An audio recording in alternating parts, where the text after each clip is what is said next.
the anti-evolution. For millions of years, humanity had adapted to its environment, surviving through ice ages, pandemics, and technological revolutions. But now, for the first time in history, evolution seemed to have turned its back on them. What started as a subtle, almost imperceptible change would soon spiral into the greatest existential threat humans had ever faced. It began with the meat: chicken, beef, turkey, pork. People around the world started falling ill after eating meat. At first, doctors suspected some kind of animal disease, perhaps a zoonotic virus that had mutated and become fatal to humans. Panic gripped the agricultural world. But further research revealed something far more chilling. The animals themselves were perfectly healthy. There were no signs of genetic modification, no contamination in their environments. The meat was as pure as it had ever been, yet consuming it had become deadly. Conspiracy theories flourished in the absence of answers. Some believed it was the result of secret government experiments gone awry, while others blamed corporations for introducing undetectable toxins. Some even claimed it was the work of extraterrestrials interfering with the global food supply to weaken humanity. Theories became wilder with each passing week. Meanwhile, the scientific community worked feverishly to solve the mystery, and their findings were even more alarming. It wasn't just meat. Soon after, the same deadly reaction spread to seafood. Fish, shrimp, lobster. Everything humans had relied on for nourishment from the oceans became lethal. The food sources that had sustained humanity for generations now threatened its very existence. Panic set in across the globe as people realized this was not a localized incident or a disease that could be cured. Something much deeper was at play. The turning point came when Dr. Elisa Marks, a leading evolutionary biologist, published her groundbreaking but terrifying hypothesis: anti-evolution. The Earth is rejecting us, she declared in an emergency conference. For millennia, we have adapted to our environment, but now the environment is adapting away from us. At first, the idea was dismissed as fringe. Evolution was not supposed to work this way. Species evolve, but they are not evolved against. However, Dr. Marks had uncovered evidence that suggested a deeper, unseen mechanism at work, something that was reprogramming the very biology of food sources, making them incompatible with the human digestive system. It wasn't genetic modification, contamination, or viral infection. It was as if the planet itself was subtly but deliberately altering its ecosystems to reject humanity. Worse yet, she predicted that this was only the beginning.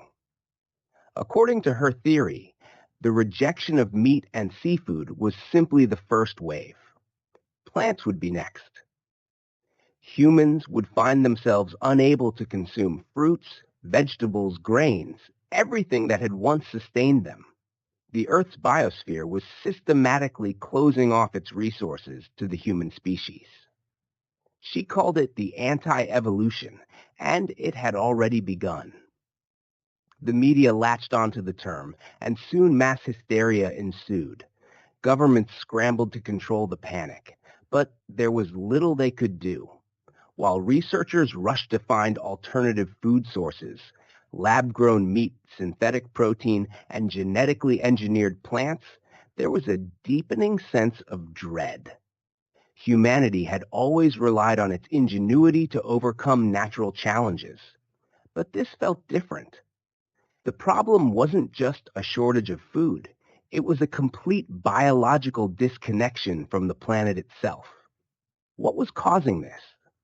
As scientists continued to search for answers, some ancient thinkers reemerged with long-forgotten ideas.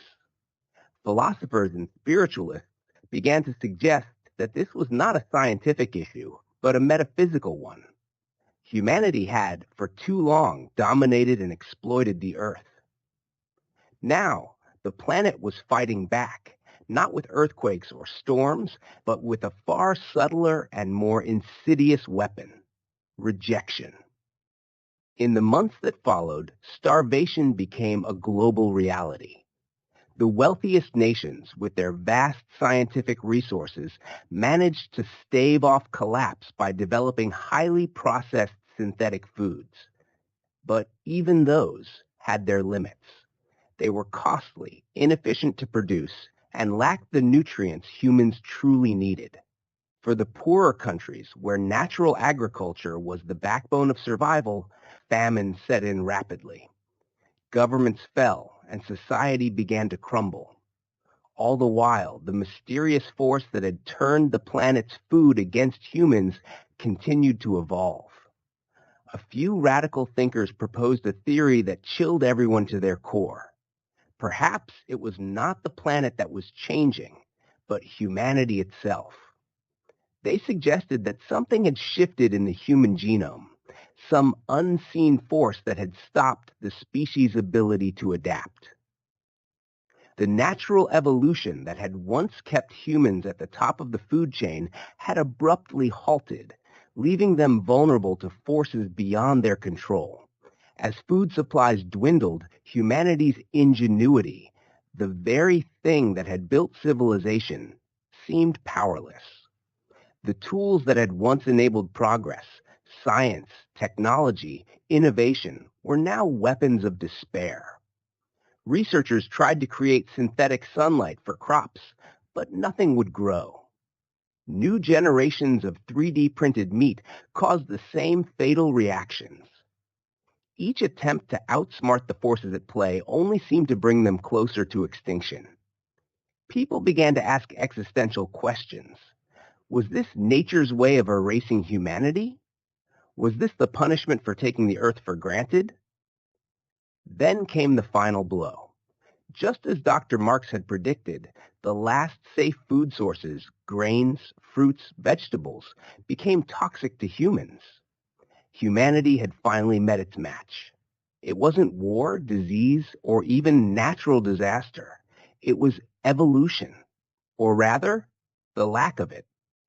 The species that had once prided itself on its adaptability and resilience was now unable to adapt to the very planet it called home.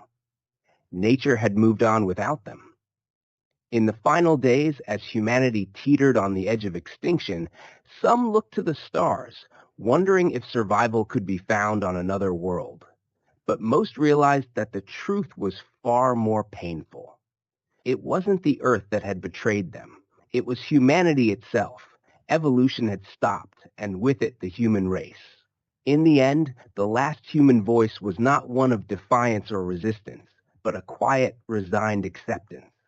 The world will go on, the final words echoed, but without us.